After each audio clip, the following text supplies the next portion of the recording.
their house out, of their house out. It was a Saturday morning, and Arthur wanted to play. What should I do first? He wondered.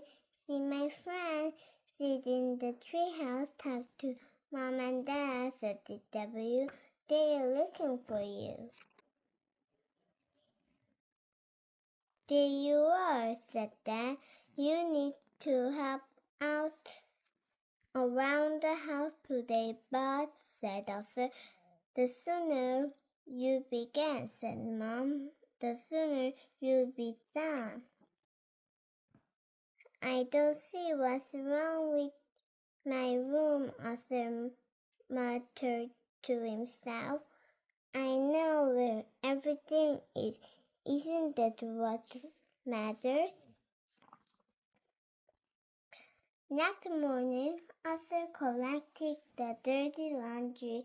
Don't forget mine, said DW. Arthur groaned. I can't believe you wear so many different things. Arthur took out the trash and stuffed in the barrel. Oh, he said his foot was stuck. Pal helped him to get free. Then Arthur had to give Pal a bath. Stay still, he said, as Pal squirmed. Pal splashed and splashed, and Arthur was not sure who got what weather in the end. When it was time to unload the dishwasher, DW wanted to help. Arthur could have done it faster on land, but DW wouldn't let him. Don't drop anything, Arthur, she said. Plates and glasses are easy to break.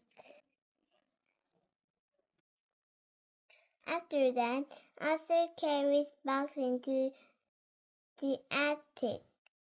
He wasn't moving as fast as he'd been earlier. How many are there? He asked. Just keep going, said Mom. In my bushes, I collect a lot of paper. There were still toys to pick up. I will leave Bunny out, said Arthur, just in case he has to say the word in a hurry. And Mary, Moo Cow, and DW, that way he will have company. Have you seen Arthur? Asked Dad.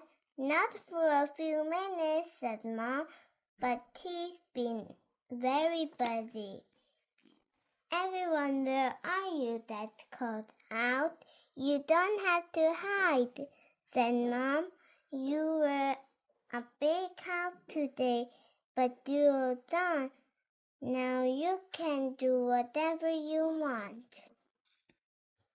But Arthur was already doing just that. The end.